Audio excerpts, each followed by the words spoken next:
Hi guys! So ngayon gagawa tayo ng creamy garlic chicken. So yung chicken nga pala natimplahan ko na yan ng asin, paminta at saka garlic na hiniwa-hiwa lang.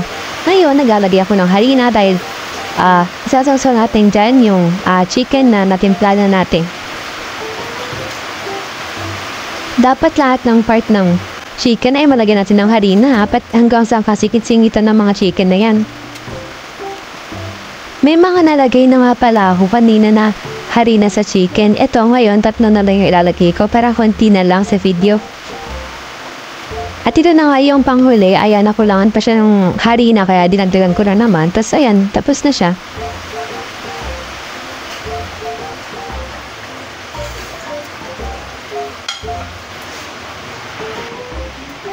Ang sunod naman natin gagawin ay maglagay tayo ng kawali sa kalan. Tapos dapat mawala na yung tubig na yan sa taas. So hintayin nyo lang. Ganyan, bubula-bula, tapos mawawala na siya. Tapos sunod ay lalagyan na natin ng mantika. Yung mantika na pala yan ay nagamit na siya. Ayaw ko naman masayang kaya ginamit ko na lang ulit. Tinanggal ko yung mga buo-buo dyan kasi makaka-apekten sa luto ko. Tapos dinagdagan ko na ng bagong mantika. Hintayin na lang natin siya maging mainit para hindi masyadong matalsikan yung chicken pag nilagay na sa kawali. So ayan, dahan-dahan nyo lang ilalagay kasi baka kahit sobrang init na niya baka tumalsik pa rin. Yeah, ayan.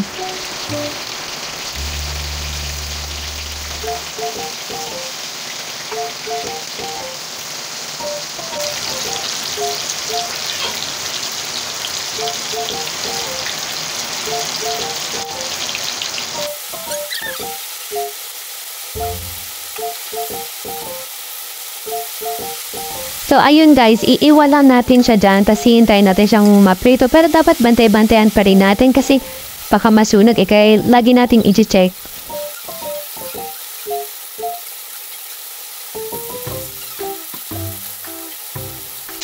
Yan nga at binabaliktad ko na nga yung chicken.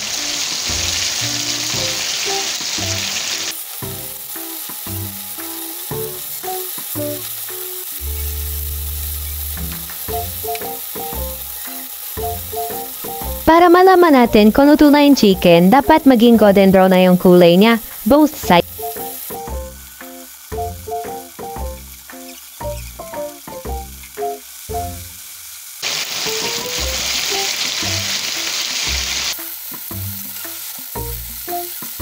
Ayan, binaliktad ko na naman kasi hindi pa ganun ka-brown yung kanina. Dapat maging ganyan yung kulay ng chicken natin kapag pinrito para malaman na luto na.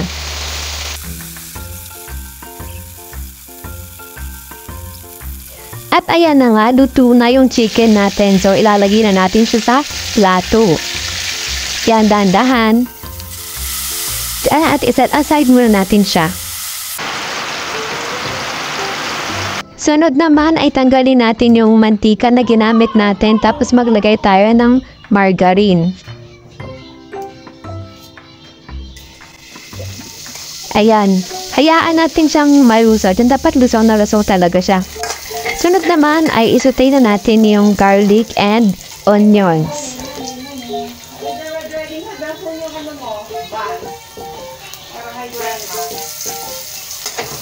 Ayan.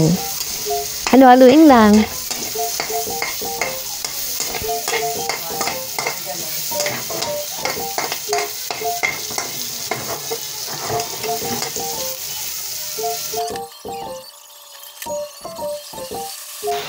Kailangan din pala natin ng all-purpose cream. Ayan. So, ilalagay ko na siya.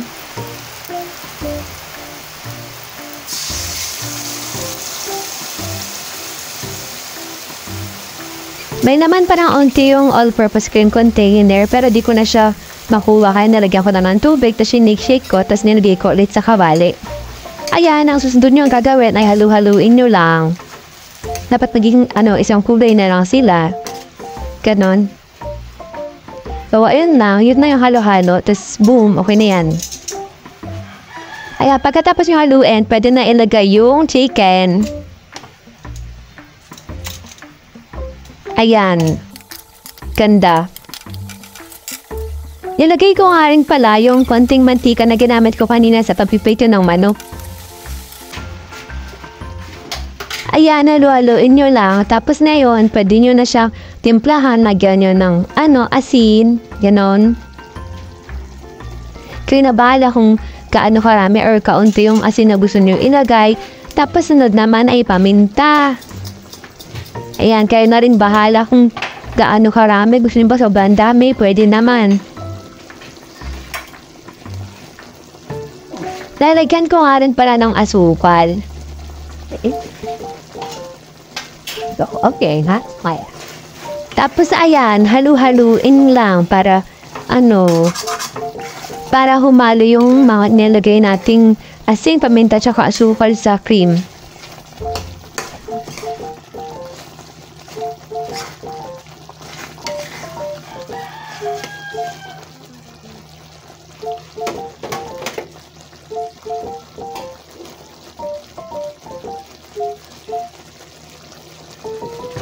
Ayan, so tatakpan lang natin siya, tapos maghihintay tayo na kumulo for 15 to 20 minutes.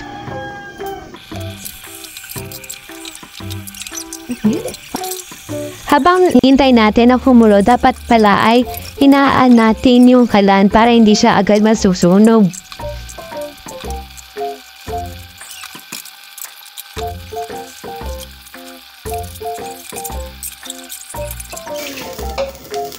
So ayan, kakasabi ko lang, dapat hinaan yung kalan pero malakas pa rin pala yun. Kaya ayan, medyo nasunog siya sa gilid. Pero okay lang yan.